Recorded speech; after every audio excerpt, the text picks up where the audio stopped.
इन हाथों ने बहुतों को सजाया है। लोग कहते थे कि जादू है इन हाथों में। फिर एक दिन यह हाथ रुक सा गया, मानो मेरी जिंदगी ही रुक गई। पर गलती मेरी भी थी। वहां पर मुझे एक धब्बा नजर आया।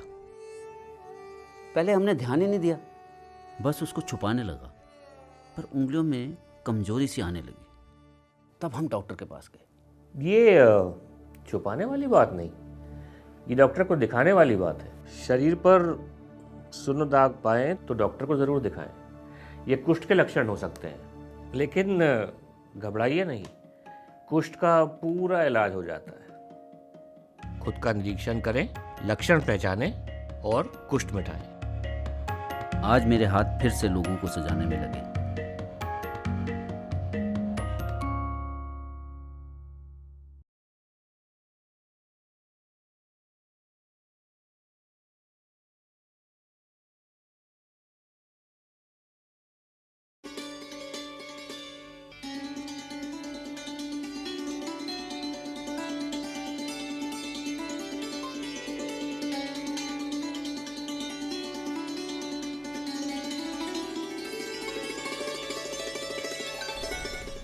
गर्भावस्था केवल एक शारीरिक अवस्था नहीं है, ये वे समय है जब महिला का शरीर, मन और जीवन तीनों एक साथ बदल रहे होते हैं। उसके भीतर एक नया जीवन आकार ले रहा होता है। लेकिन इस दौरान अगर खून में हीमोग्लोबिन की कमी है तो ये बड़ी समस्या बन सकता है, न सिर्फ महिला के लिए बल्कि बच्चे के लिए भी। इसे हम एनीमिया कहते हैं। नमस्कार दर्शकों, मैं हूँ ईशा सिंह और आप देख रहे हैं हर डॉक्टर। आज हम बात करेंगे गर्भवती महिलाओं में होने वाले एनीमिया के बारे में। इस पर बातचीत करने के लिए हमारे साथ मौजूद हैं परियोजना निदेशक मातृ स्वास्थ्य, राष्ट्रीय स्वास्थ्य मिशन राजस्थान सरकार, डॉक्टर तरुण चौधरी जी। नमस्कार सर, आपका बहुत बहुत स्वागत है। तो दर्शकों, आपको बता दें कि अगर आपका डॉक्टर साहब से कोई भी सवाल है इस विषय पर लेकर तो आप हमसे सीधे संपर्क कर सकते हैं। हमारा नंबर है 0141270499, 0141270498, जो आपकी स्क्रीन पर भी दिया गया है। इसके अलावा ये प्रोग्राम यूट्यूब पर भी लाइव जा रहा है, तो आप कमेंट बॉक्स में हमसे सवाल पूछ सकते हैं। तो आइए चर्चा की शुरुआत करते हैं। सर, सबसे पहले तो हमारे दर्शकों को बताइए कि एनीमिया जो है वो क्या है, थोड़ा सरल भाषा में अगर आप दर्शकों को समझा दें। देखिए, एनीमिया जो है ब्लड के अंदर हीमोग्लोबिन की मात्रा की स्थिति को बताता है। सामान्यतः गर्भवती महिला में 11 ग्राम से नीचे अगर हीमोग्लोबिन की मात्रा है तो उस महिला को हम एनीमिक बोलते हैं। अगर महिला गर्भवती नहीं है तो ये मात्रा 12 रहती है, 12 से नीचे में एनीमिया होता है, लेकिन गर्भवती में 11 से नीचे एनीमिया कहलाएगा। और एनीमिया हीमोग्लोबिन की मात्रा कम होने के कारण जो बच्चा आकार ले रहा है, जो शिशु गर्भ में है, तो उसका विकास और उसको पोषण नहीं मिलेगा और उसमें कॉम्प्लिकेशंस पैदा होने की संभावना होती। तो सर, जैसे हम देख रहे हैं कि कुछ महिलाओं में पहले से ही जो है खून की कमी या जैसे हम कहते हैं हीमोग्लोबिन की कमी रहती है, वो आयरन की गोलियां जो है डॉक्टर उन्हें प्रिस्क्राइब करते हैं, तो क्या उनमें ज़्यादा होती है ऐसे जो रिस्क है एनीमिया का बाद में प्रेगनेंसी के दौरान? निश्चित तौर पे प्रेगनेंसी से पहले एक सामान्य शरीर है उस महिला का, और जैसे ही प्रेगनेंसी कंसीव होती है उसके बाद में एक और जीव को पोषण देने की जिम्मेदारी उस शरीर की बन जाती है, महिला के शरीर की, तो निश्चित तौर पे रिक्वायरमेंट बढ़ेगी। और रिक्वायरमेंट बढ़ने के बाद में भगवान ने कुछ इस तरह की व्यवस्था बनाई है कि माँ के शरीर से लगातार कमी होती रहेगी, लेकिन बच्चे को पोषण लगातार मिले तो वो स्थिति चलती है। और अगर उस टाइम पे अगर आपूर्ति पोषक तत्वों की, आयरन, फोलिक एसिड की और सभी चीज़ों की अगर नहीं होती है तो एनीमिया और गंभीर हो सकता है, क्योंकि रिक्वायरमेंट बच्चे को ज़्यादा आ रही है। लेकिन सर, अगर किसी महिला में जो हीमोग्लोबिन है वो सही है, जो हम मतलब जैसे कहते हैं 12, 13, 14 जो है वो है, और प्रेग्नेंट वो हैं, उसके बाद प्रेगनेंसी के बाद में क्या उनमें हीमोग्लोबिन की कमी होना संभव है, हो सकता है बाद में? बिल्कुल हो सकता है। अगर किसी महिला का हीमोग्लोबिन 11 ग्राम से ऊपर है, मीन्स एनीमिया नहीं है, तो भी हम आयरन फोलिक एसिड की टेबलेट चौथे महीने से प्रति 1 दिन के हिसाब से शुरू करते हैं, ताकि जो जितनी आवश्यकता है उसकी आपूर्ति लगातार होती रहे और वो महिला एनीमिक महिला में कन्वर्ट नहीं हो। तो हमें लगातार IFA इसकी रिक्वायरमेंट जो है बनी रहेगी पूर्ति करने के लिए। सर, कौन कौन से ऐसे टेस्ट हैं जो हम देखते हैं कि भाई महिला जो है वो एनीमिक है या नहीं है, तो और कब कब वो जो है जांच होती है? इसमें जैसे ही महिला गर्भवती होती है और हमारे जो स्वास्थ्य कार्यकर्ता ग्रामीण स्तर तक कार्य कर रहे हैं, तो वो उस महिला को रजिस्टर्ड करते हैं, हमारा PCTS सॉफ्टवेयर है उसके ऊपर, और सभी आवश्यक जांचें की जाती है, जिसमें हीमोग्लोबिन की जांच भी एक आवश्यक जांच है, और बीपी और जो अन्य सारी आवश्यक जांचें होती है उनको करते हुए और हीमोग्लोबिन की मात्रा के अनुसार हम जो है उसमें अंदाज लगाते हैं कि इसको एनीमिया है या नहीं है। 11 ग्राम से नीचे है तो वो पहले से ही एनीमिक है, तो उसमें फिर आयरन फॉलिक एसिड की डबल गोली सुबह शाम देने की आवश्यकता रहती है, और अगर 11 ग्राम से ज़्यादा है तो एक गोली प्रतिदिन के हिसाब से 6 महीने तक लगातार चलेगी। इसमें कम से कम गर्भकाल के दौरान 4 बार हम एक निश्चित अंतराल पे उस महिला की सभी जांचें हीमोग्लोबिन सहित करते हैं, ताकि एनीमिया को और दूसरी अवस्था को देखा जा सके।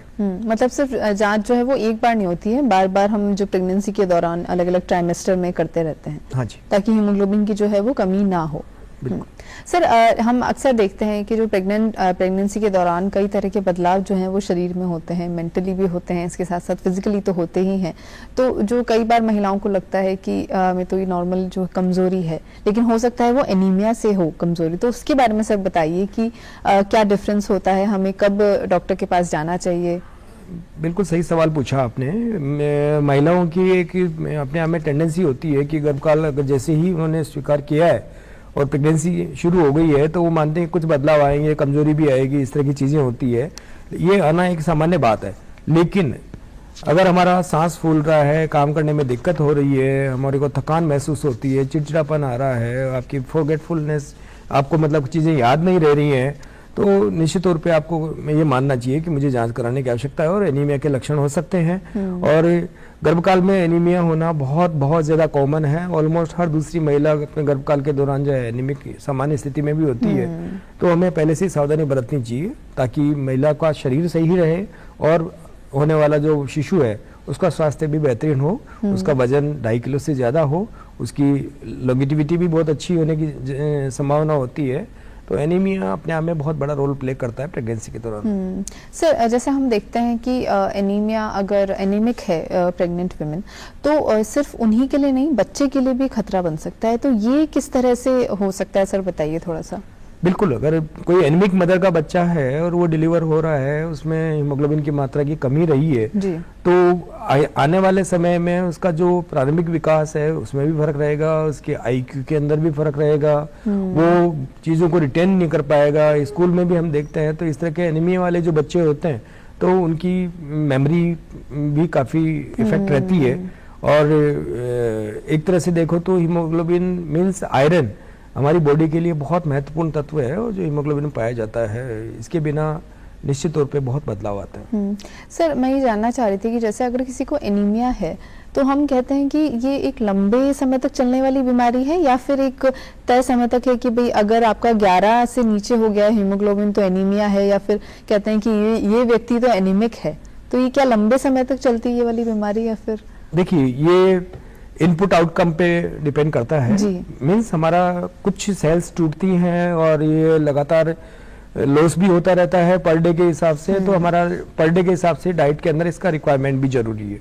अगर दोनों के बैलेंस में फर्क है तो निश्चित तौर पे एनीमिया होगा। जो हमारी बॉडी की रिक्वायरमेंट है, जिस तरह हमारी व्यवस्था है, हम कोई ज्यादा काम करते हैं या महिला है तो निश्चित तौर पर उनको मंथली ब्लड लॉस का भी सामना करना पड़ता है, तो उनको रेगुलरिटी के अंदर डेफिशिएंसी होती चली जाती है। तो इनपुट बहुत जरूरी है कि उसी मात्रा के अंदर उनको अपने खाने में शामिल ये चीजें हो, और प्रेगनेंसी के दौरान बच्चे की वजह से और रिक्वायरमेंट बढ़ जाती है तो डेफिशिएंसी और जल्दी होने की स्थिति बनती है।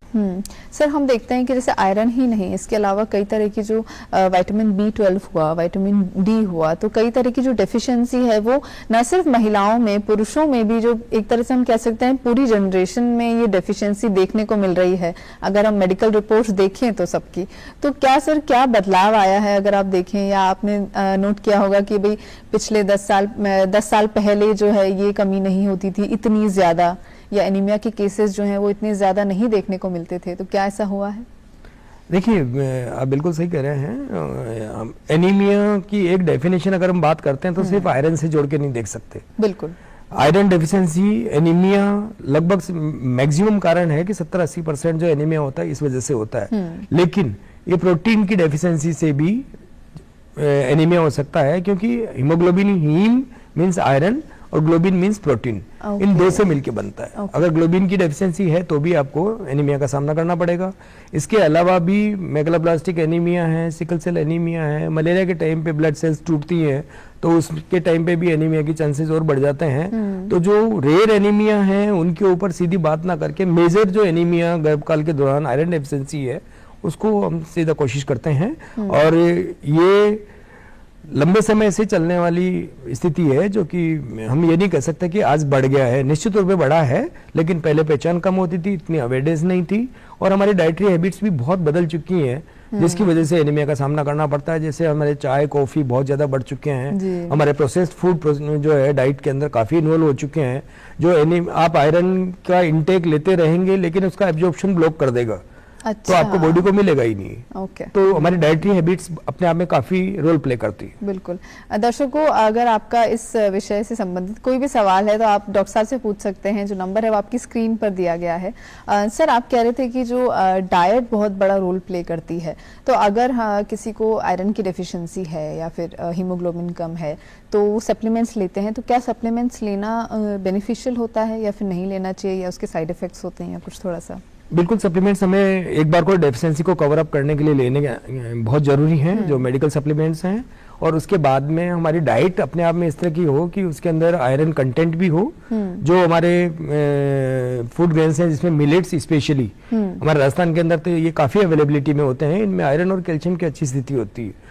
तो हमारी डाइट के अंदर इस तरह के कंटेंट्स होने चाहिए। साथ ही B12 के जो कंपोनेंट्स हैं वो भी हमारी में डाइट के अंदर होना जरूरी है ताकि कंप्लीट हीमोग्लोबिन बन सके।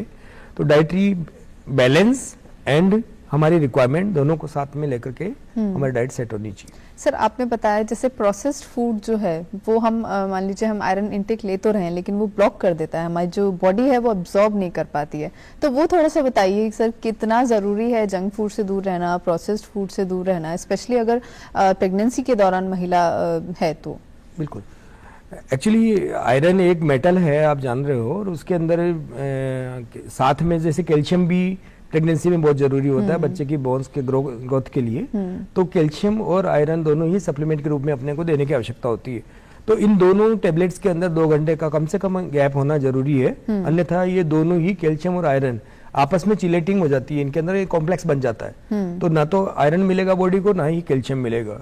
तो इनमें ये गैप रखने की जरूरत है। उसके अलावा जो फाइबर वाले जो फाइटेट्स होते हैं वो फूड भी आयरन को चिलेटिंग में या एब्जॉर्प्शन के अंदर ब्लॉक करते हैं, तो वो भी हमें लेने की आवश्यकता नहीं होती है। अगर लेते हैं तो इसकी एक मिनिमम मात्रा होती है।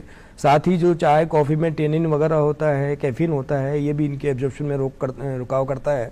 विटामिन सी हमें साथ में लेने की आवश्यकता है। खट्टी चीज़ें जो होती है वो आयरन के एब्जॉर्प्शन को बढ़ाते हैं, हेल्प करते हैं, तो इनका आपूर्ति भी साथ साथ होनी जरूरी है। सर, ऐसे कोई फूड्स हैं या कोई ड्रिंक्स है, बेवरेजेस हैं जो प्रेग्नेंट महिला को बिल्कुल दूर कर देने चाहिए? जैसे आपने बताया चाय कॉफ़ी है वो नुकसान करती है, तो क्या प्रेगनेंसी के दौरान महिलाएं चाय कॉफ़ी का सेवन ना करें, या फिर कोई ऐसे फूड्स हैं जो बिल्कुल ही बंद कर दें या परहेज करें? ये बिल्कुल ये हम एडवाइस करते हैं, लेकिन कोई भी रेगुलरिटी में चीज़ होती है ना तो वो बंद नहीं होती, लेकिन कम जरूर की जा सकती है। और कम करने के साथ ही आपकी जो सप्लीमेंट्स चल रहे होते हैं उसके अंदर उसका गैप रखना बहुत जरूरी है। जी, तो यानी मतलब मॉडरेशन जरूरी है, जरूरी नहीं आप एकदम से बंद कर दें वो चीज़ें। हाँ सर, एनीमिया जो है मतलब हम बोलते हैं कि खून की कमी हो गई, हीमोग्लोबिन की कमी हो गई, लेकिन ये जो समस्या है वो कितनी गंभीर बन सकती है वो थोड़ा सा हमारे दर्शकों को बताइए, स्पेशली प्रेग्नेंट महिलाओं में। अगर मैं इसमें मोटे तौर पे बात करता हूँ तो एनीमिया जो भी मातृ मृत्यु दर जिसे कहते हैं कि 1 लाख बच्चों को जन्म देने में कितनी माताएं अपना जीवन खो देती हैं, राजस्थान ने बहुत इसमें प्रगति की है। और पहले सन 2000 के आसपास 501 महिला माताएं जो है 1 लाख में से इस प्रोसेस के अंदर अपना जीवन खो देती थी। अभी इसमें स्वास्थ्य सेवाओं में सुधार की वजह से 86 रह गई है, और ये भी हमारी जो है 30 से नीचे होनी चाहिए। कुछ कॉम्प्लिकेशंस भी होते हैं और एनीमिया उसके अंदर काफ़ी रोल प्ले करता है। मुख्य तरह माता की जो मृत्यु होती है वो PPH डिलीवरी या उसके आसपास जो है बहुत ज़्यादा ब्लीडिंग होने से होती है, और एनीमिक महिलाओं में ये सबसे ज़्यादा गंभीर होता है। दूर दराज के क्षेत्र जो है जहाँ पे ट्रांसपोर्टेशन या बड़े हॉस्पिटल तक पहुँचने में टाइम लगता है, और अगर डिलीवरी के आसपास जो है रक्तस्राव या पीपीएच जिसे बोलते हैं वो शुरू हो गया है, तो ऐसी सूरत में जब तक हायर सेंटर पे महिला पहुंचेगी तब तक उसके बॉडी में इतना ब्लड लॉस हो जाएगा कि हार्ट में की प्रॉब्लम और दूसरी प्रॉब्लम्स की वजह से डेथ भी होती है। तो इनडायरेक्ट कोज एनीमिया मैटरनल डेथ के लिए काफ़ी रेस्पॉन्सिबल है। इसका कंट्रोल अगर हम करते हैं तो हमारी करंट मैटरनल मोर्टेलिटी को हम 50-60% तक इमीडिएट डिक्लाइनेशन में ला सकते हैं। कम कर सकते हैं। सर हम चर्चा को जारी रखेंगे, हमारे साथ एक कॉलर जुड़े हैं जी। Hello hello. हाँ हेलो ईशा जी, मैं भोपाल से बोल रहा हूँ, doctor Pradeep ji sir. Sir doctor साहब से सवाल पूछिए। हाँ डॉक्टर साहब नमस्कार। नमस्कार। हाँ डॉक्टर साहब ये बताइए कि एनीमिया की बात हो रही है। एनीमिया तो बहुत सारे टाइप के होते हैं, sickle cell anaemia, pernicious anaemia और भी बहुत सारे। जैसे महिलाओं में कई बार क्या होता है, जो मेंस्ट्रुअल साइकिल का डिसऑर्डर होता है, मेंस्ट्रुअल साइकिल डिसऑर्डर और मोस्टली महिलाओं में देखने को मिलता है, उसके बहुत सारे कारण है। तो यदि एक्सेसिव ब्लीडिंग होती है किसी महिला में तो क्या वो भी एनीमिया का कारण हो सकती है? और यदि ये ब्लीडिंग जो है, एक्सेसिव ब्लीडिंग लंबे समय तक हो तो इसके दुष्परिणाम क्या भयावह दुष्परिणाम हो सकते हैं? इसके डेंजरस जो है इसके रिजल्ट्स क्या हो सकते हैं? क्या ये भविष्य में कैंसर का भी कारण हो सकती है? एक लिटरेट महिला ठीक है, उसको जानकारी है तो वो कंट्रोल कर सकती है। यदि इंटीरियर एरिया में रहने वाली गांव की महिला है, आदिवासी महिला है, उसको इसकी जानकारी ना हो और लगातार उसकी एक्सेसिव ब्लीडिंग हो तो क्या परिणाम हो सकते हैं इसके? उन्होंने ये पूछ रहे हैं कि एनीमिया तरह तरह का होता है, सिकल सेल एनीमिया भी होता है, लेकिन कई महिलाओं में मेंस्ट्रुएशन में एक्सेसिव ब्लीडिंग होती है, तो उसके क्या परिणाम हो सकते हैं बाद में? बिल्कुल आपने सही पूछा। जो ट्राइबल बेल्ट है उसमें सिकल सेल एनीमिया की संभावनाएं ज़्यादा हैं और उसके लिए पिछले 3-4 साल से specially sickle cell anaemia control programme Bharat सरकार के माध्यम से स्टेट गवर्नमेंट भी अपन चला रहे हैं। अपने उदयपुर डिवीजन में ये प्रोग्राम्स चल रहे हैं, तो उसमें ज़्यादा सावधानी रखने की आवश्यकता है। दूसरी बात आपकी थी कि अगर मेंस्ट्रुअल के टाइम पे अगर ब्लीडिंग ज़्यादा होती है तो डेफिनेटली ब्लड लॉस ज़्यादा हो रहा है और उस महिला के अंदर लगातार जो है ब्लड की या हीमोग्लोबिन की कमी होती चली जाएगी। तो जहाँ इस तरह से मेट्रोरेजिया बोलते हैं इसे, तो उसका भी ट्रीटमेंट होना चाहिए और आयरन का सप्लीमेंटेशन जो है वो इमीडिएटली होना चाहिए ताकि उसकी लाइफ जो है क्वालिटी लाइफ में कन्वर्ट हो सके, वरना उनको मॉर्बिडिटी या कमजोरी का और सभी तरह की चीज़ों का सामना करना पड़ेगा। तो उम्मीद करते हैं सर आपको अपने सवाल का जवाब मिल गया होगा। सर आपने बताया कि जो एनीमिया है बहुत ज़्यादा गंभीर भी हो सकता है, क्योंकि जो मातृ मृत्यु दर है उसमें सबसे बड़ा जो कारण है हम कह सकते हैं उनमें से एक है। तो सर इसका जो इलाज है वो किस तरह से होता है और क्या क्या, जैसे आप थोड़ा सा इलाज के बारे में बताइए कि अगर किसी को कोई प्रेग्नेंट महिला एनीमिक है तो क्या क्या दवाइयाँ होती हैं, कुछ इंजेक्शंस होते हैं, थोड़ा सा बताइए सर उसके बारे में। देखिए सामान्यतः हम प्रेगनेंसी होने के साथ ही जांच करने के बाद में हीमोग्लोबिन की मात्रा का पता करके और अकॉर्डिंगली प्रोफाइलेक्टिक में एनीमिया उसको प्रेसिपिटेट ना हो, अगर हीमोग्लोबिन 11 से ऊपर है तो हम प्रोफाइलेक्टिक IFA शुरू कर देते हैं। और अगर एनीमिक है तो प्रोफाइलेक्टिक जो डोज है वो थेरेप्यूटिक डोज के साथ में मीन्स डोज डबल कर दिया जाता है और सुबह शाम लेने की आवश्यकता है। लेकिन ये देखा गया है कि आयरन फॉलिक एसिड की जो टेबलेट्स दी जाती हैं उनकी टॉलरेंस और उनकी एक्सेप्टेबिलिटी काफ़ी कम रहती है गर्भवती महिलाओं में, कुछ वजह से कि कुछ गैस्ट्राइटिस, हार्ट बर्निंग या जी मतलाना या इस तरह से करके, तो वो उसको कंटिन्यू नहीं ले पाती।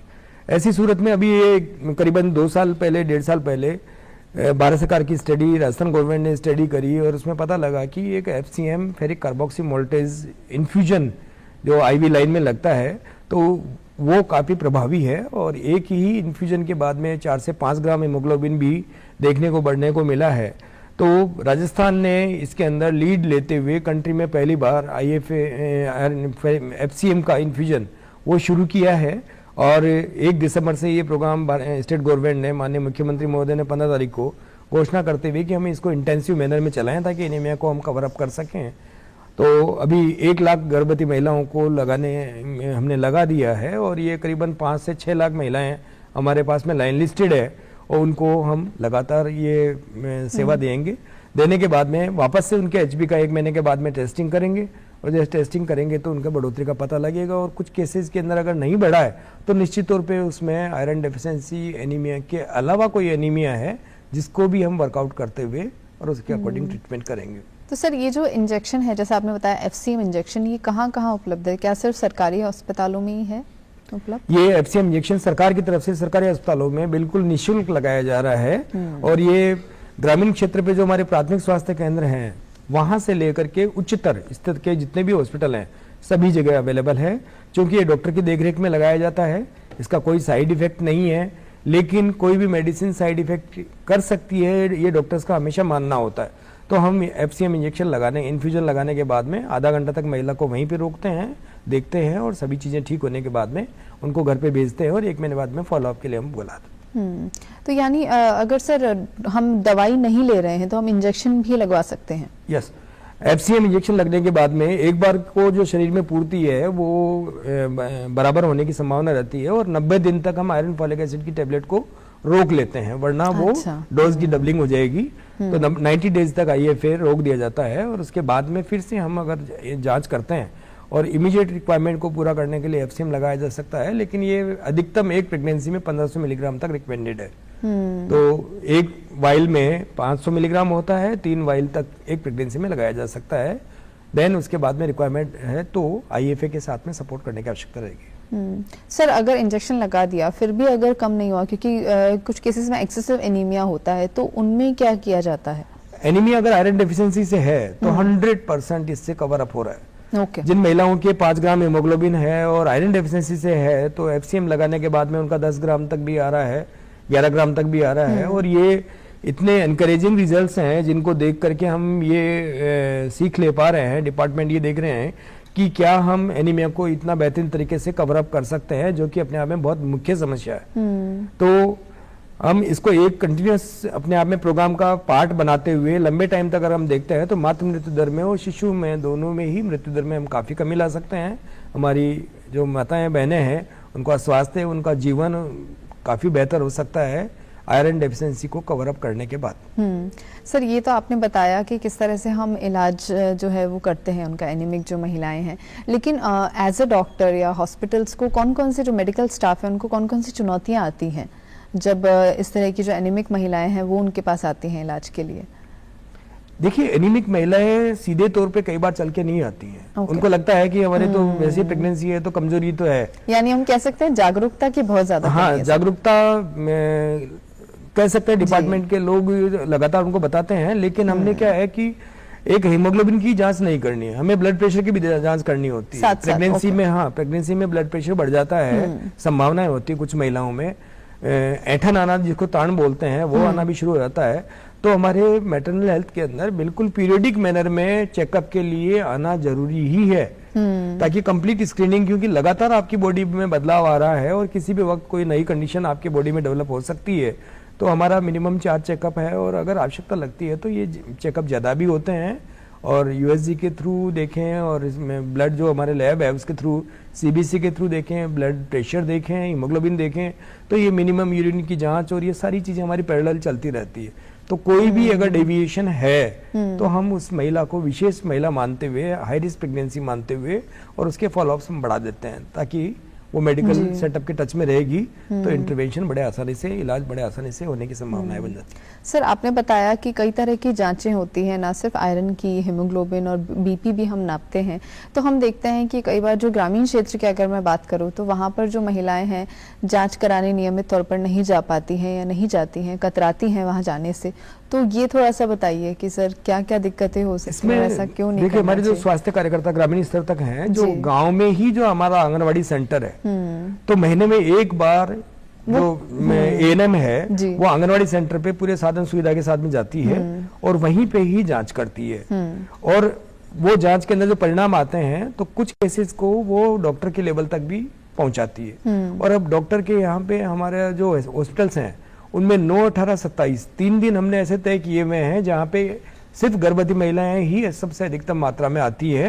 वो एक बार कम से कम अपने डॉक्टर से अपनी जांच कराने के हिसाब से, ताकि हाई रिस्क प्रेगनेंसीज को हम आइडेंटिफाई करते हुए इंटरवेंशन कर सके। अच्छा, अगर हमें लगता है कोई हाई रिस्क प्रेगनेंसी है तो उनका फॉलोअप जो है वो बढ़ जाता है। हाँ, लगातार उसका फॉलोअप और कम से कम 3 जांच एक्स्ट्रा करानी पड़ेगी। और वो हमारे लिए रेड इंडिकेटर वाली महिलाएं होती हैं, जो कि पूरी प्रेगनेंसी के अंदर 10 से 15%, 20% महिलाएं हो सकती हैं। तो उनको हम हाईलाइटेड या एक तरह से VIP ट्रीटमेंट देने की कोशिश करते हैं। जी सर, एक सवाल मेरे मन में ये था कि स्पेशली जब ग्रामीण क्षेत्र की बात आती है तो वहाँ पर जो कई महिलाएं हैं उनकी 3-4 प्रेगनेंसी हो रही होती है और फिर उसके बाद वो 5वां जो है उनका बच्चा जन्म ले रहा होता है। तो क्या अगर 2 से ज़्यादा प्रेगनेंसी हो चुकी है तो क्या एनीमिया के चांसेस जो हैं अगर पहले नहीं थे तो क्या बढ़ सकते हैं? बिल्कुल, देखिए मुख्य तौर पे ये माना जाता है कि प्रेगनेंसी हमेशा 21 साल बाद में, महिला की उम्र के बाद में होनी चाहिए। मानसिक शारीरिक रूप से वो उसके लिए तैयार होनी चाहिए, पहले एक बार डॉक्टर से कंसल्ट करना चाहिए। और एक बार फर्स्ट प्रेगनेंसी होने के बाद में, एक डिलीवरी और सारा प्रोसेस होने के बाद में, वो बच्चा जब तक 3 साल का बड़ा हो जाता है तो उसकी, महिला की बॉडी वापस रिकवर कर जाती है, कुछ न्यूट्रिएंट्स जो हैं कमी आई है वो भी कवर होती हैं। तो 3 साल से पहले कोई प्रेगनेंसी वापस रिकंसीव नहीं करनी चाहिए। और नेक्स्ट अगर कंसेप्शन उनका होता है तो 3 साल बाद में हो, और 2 या 3 जो भी इनकी रिक्वायरमेंट है उसके बाद में वो पीरियडिक मैनर में। अगर रिपीटेड प्रेगनेंसीज होती हैं, गैप भी नहीं मिला आपको 3 साल का, तो लगातार आपकी डेफिशिएंसी बॉडी की बढ़ती चली जाएगी और वो कॉम्प्लिकेशंस में आएगी। यानी 2 प्रेगनेंसी के बीच में 3 साल का गैप एटलीस्ट होना चाहिए, मिनिमम गैप 3 साल का गैप होना चाहिए। अच्छा सर, एक ये बात कही जाती है कि जो शाकाहारी भोजन जो कर रही हैं महिलाएं, उनमें जो है वो इनकी कमी, पोषण तत्वों की कमी होती है। तो क्या ये मिथ है या सच्चाई है, थोड़ा सा बताइए सर। देखिए, ये इसको सच्चाई नहीं मान सकते जी। माना कि जो मांसाहारी भोजन लेते हैं उनके मीट के अंदर आयरन का थोड़ी सी अतिरिक्त मात्रा होती है, लेकिन हमारे जो शाकाहारी भोजन है उसके अंदर भी बराबर मात्रा में आयरन की उपलब्धता होती है। कुछ पर्टिकुलर जो फूड आइटम्स होते हैं, जो मैंने आपको पहले भी बताया कि बाजरा है, हमारी पल्सेस हैं, दालें हैं, इनमें इनकी मात्राओं में काफ़ी आयरन एंड प्रोटीन दोनों अवेलेबल होता है। और शाकाहारी लोगों में एनीमिया ज़्यादा होता है ऐसा नहीं है, डाइट में हमारे बराबर व्यवस्था नहीं है या हमारा बैलेंस सही नहीं है, उसकी वजह से जो है एनीमिया होने के चांसेस हैं। और गर्भवती महिला में एनीमिया इसलिए होता है कि बॉडी की रिक्वायरमेंट और बच्चे के साथ में वो बढ़ जाती है, तो हमारी डाइट भी उसी मात्रा में बढ़ जानी चाहिए, अन्यथा डेफिशिएंसी आती है। सर, डाइट में क्या क्या होना चाहिए वो थोड़ा सा बता दीजिए। डाइट में 5 फैक्टर जो है मुख्य तौर पे होते हैं कि फैट, प्रोटीन, विटामिन हैं, कार्बोहाइड्रेट्स हैं, आपका फाइबर्स हैं, एंड ये सारी चीज़ें बराबर मात्रा में होनी चाहिए। और विशेष तौर से एनीमिया प्रिवेंशन के लिए आयरन की उपलब्ध बहुतायत वाले जो फूड आर्टिकल्स हैं वो हमारे ज़रूरी हैं। दालें हमारे लिए बहुत ज़रूरी है, पत्तेदार सब्जियां हमारे लिए बहुत ज़रूरी है ताकि फॉलिक एसिड और B12 की हमारी आपूर्ति हो सके। तो एक निश्चित तौर पे बनी हुई डाइट है उसकी उपयोग ज़्यादा किया जाए। ऐसे खाद्य पदार्थ जो हमारे इन चीज़ों के एब्जॉर्प्शन को ब्लॉक करते हैं उनको अवॉइड किया जाए। जैसे मैंने आपको बोला कि चाय, कॉफ़ी या प्रोसेस्ड फूड वगैरह है, ये इस तरह की चीज़ें कम लें या नहीं लें तो आपका उसका फ़ायदा ज़्यादा मिलेगा। विटामिन सी की मात्रा भी साथ में आप यूज़ करें ताकि आयरन का एब्जॉर्प्शन ठीक से हो सके। सर, अंत में मैं चाहूँगी आप हमारे दर्शकों को इस विषय से जुड़ा कोई मैसेज दें। मैं सभी लोगों से ये रिक्वेस्ट करना चाहूँगा कि आयरन डेफिशिएंसी कॉमन है, लेकिन हम इसको कंट्रोल या कवर अप कर सकते हैं बशर्ते कि कुछ आवश्यक जो जानकारियाँ मेडिकल स्टाफ द्वारा गर्भवती महिलाओं को दी जाती हैं उनको फॉलो किया जाए। और रिसेंटली हम आप ही की सुविधा के लिए कि तो आपको बार बार चक्कर नहीं लगाने पड़े और IFA टैबलेट आप लेना भूल जाते हैं, आपको लेने में असुविधा होती है, आपको डाइजेशन आपका ठीक नहीं रहता है, ये सारी चीज़ें, तो इंजेक्शन FCM को जो है हम इसका वैकल्पिक रूप मानते हुए और राजस्थान के अंदर अपन ने शुरू किया है और ये आपको बहुत ज़्यादा फ़ायदा देने की स्थिति में है। बहुत सारी महिलाओं के इतने अच्छे फीडबैक आए हैं कि उनको बहुत अच्छा महसूस हो रहा है, उनका हीमोग्लोबिन लेवल अच्छा हो गया, उनका बच्चा जो है अच्छी तरह से ग्रो करेगा, उनकी खुद की दैनिक दिनचर्या जो है वो अच्छी रहेगी। और अगर एक माँ हेल्दी रहती है तो पूरा परिवार हेल्दी रहता है, ये आप मान के चलें। और आने वाली ज़िंदगी, दो दुनिया में जो नई ज़िंदगी है वो भी उसी माँ के ही न्यूट्रिशन एंड कंटेंट और सारी चीज़ों से जुड़ा हुआ है। तो हमारा देश और हमारा जो है राज्य भी एक उज्जवल भविष्य की तरफ, नवयुवकों की तरफ, बेटियों की तरफ हम देख सकते हैं।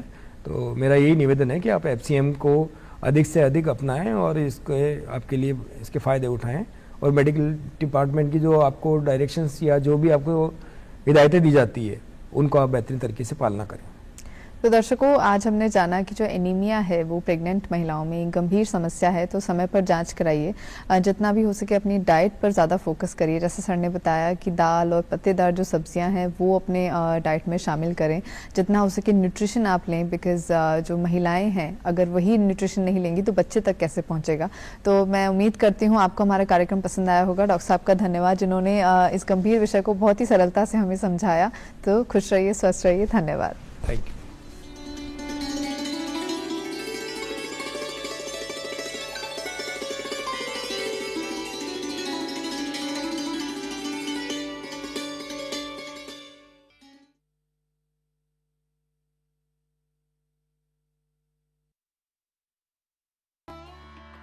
इन हाथों ने बहुतों को सजाया है। लोग कहते थे कि जादू है इन हाथों में।